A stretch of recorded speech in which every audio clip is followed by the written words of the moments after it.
ঈদের দিন সবাই ঈদের নামাজ পড়ে আনন্দ করে বাড়ি বাড়ি যায়। ওমর দরজা লাগায় কান্না করে।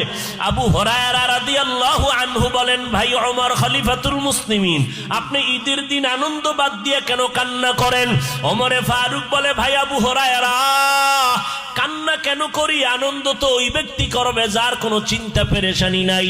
আবু হুরায়রা রাদিয়াল্লাহু আনহু বলেন, আপনার কিসের পেরেশানি? কয়, একটা মাস রোজা গেল, কবুল হলো কিনা চিন্তা, তারাবি পড়লাম কবুল হলো কিনা চিন্তা, তেলাওয়াত করলাম কবুল হলো কিনা পেরেশানি, জাহান্নাম থেকে নাজাত পেলাম কিনা চিন্তা।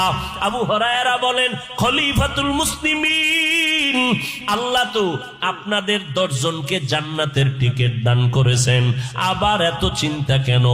ওমর ফারুক কান্না করে বলে, ভাই, যেই আল্লাহ জান্নাতের টিকিট দান করেছেন, ওই আল্লাহ যদি আমার কোনো কাজে বেজার হয়, ওই টিকিট আবার ক্যান্সেল হয়ে যেতে পারে। হযরত ওমর কান্না করেন আর বলেন, আমার আল্লাহ যদি ঘোষণা দিয়ে দেয় কিয়ামতের ময়দানে সব মানুষগুলো জাহান্নামে যাবে, একটা মানুষ জান্নাতে যাবে, আমি ওমর আশা করতেছি সেই জান্নাতি মানুষ আমি ওমর হতে পারি। পক্ষান্তরে আমার আল্লাহ যদি রাগ করে ঘোষণা দিয়ে দেয় সব মানুষগুলো জান্নাতে যাবে, আজকে একজন মানুষ জাহান্নামে যাবে, আমি ওমর বড় ভয় পাই সেই জাহান্নামী আসামি আমি হয়ে যাই নাকি। কি পরিমাণ আমার আল্লাহর আযাবের ভয়! জান্নাতের টিকিট পাইয়াও যদি তারা এত কাঁদেন, আপনার আমার কি পরিমাণ কান্না দরকার।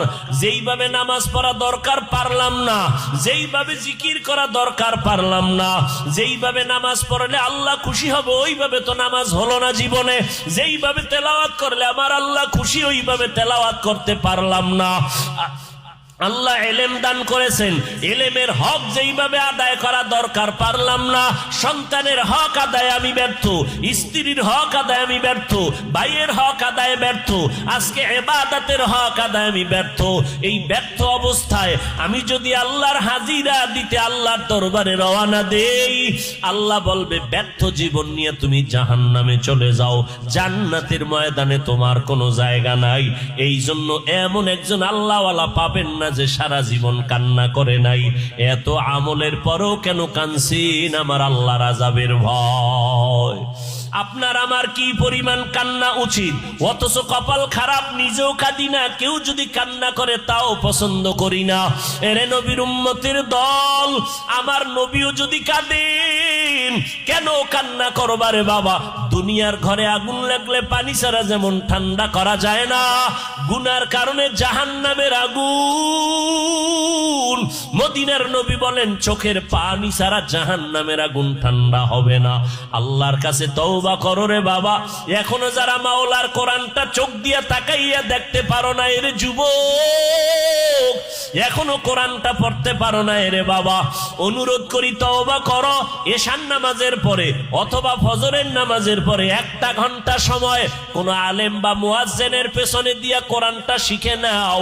2-3 মাসে কোরআনটা শিখা সহজ হয়ে যাবে।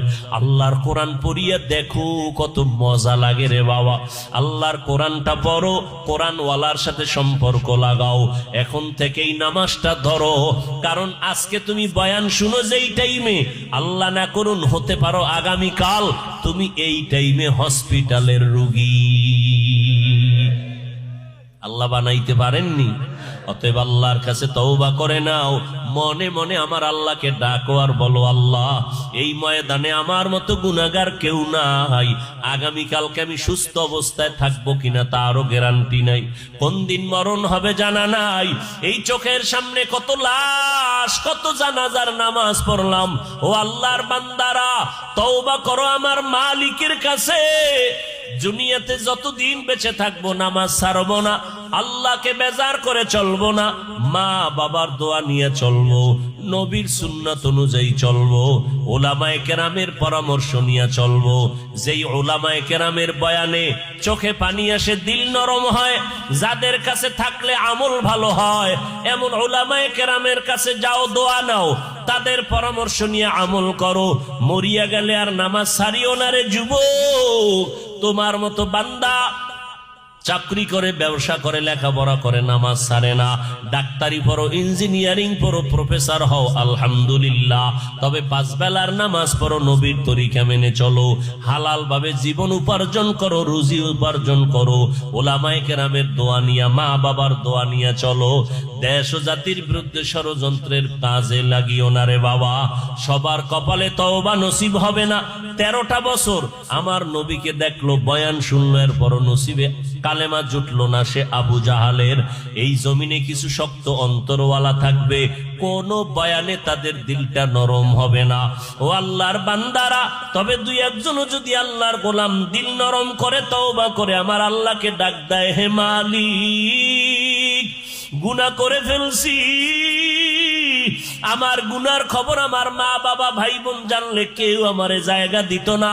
ও আল্লাহ, আপনি জানার পরে রাগ করিয়া পানি খানা বন্ধ করেন নাই।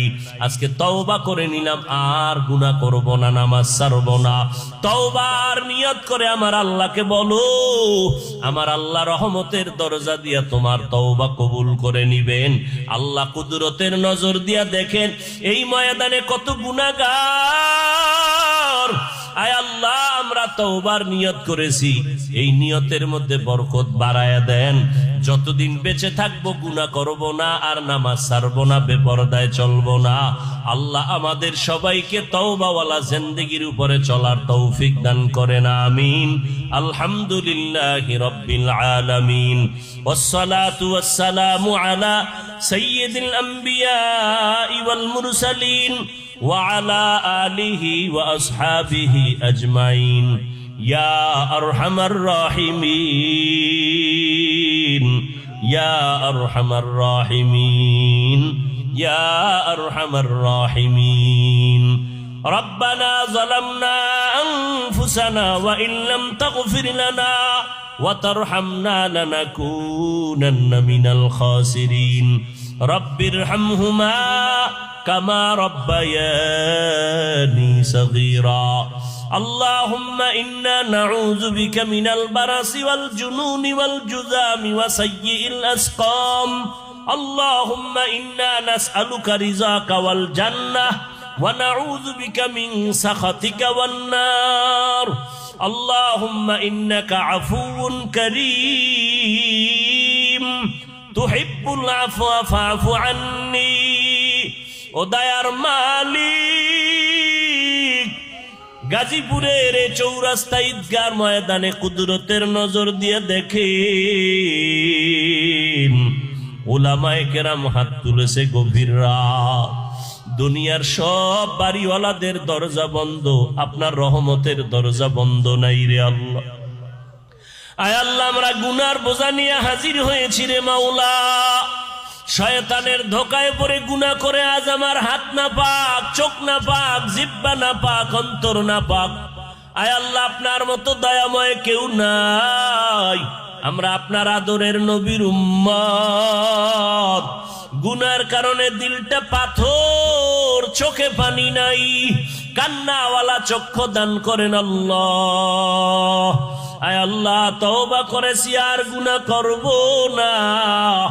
মেহেরবানি করে আমাদের জীবনের সকলের সমস্ত গুনাহ মাফ করে দেন আল্লাহ। আয় আল্লাহ, জামিয়াতুর রহমানে মাহফিল কবুল করে নেন।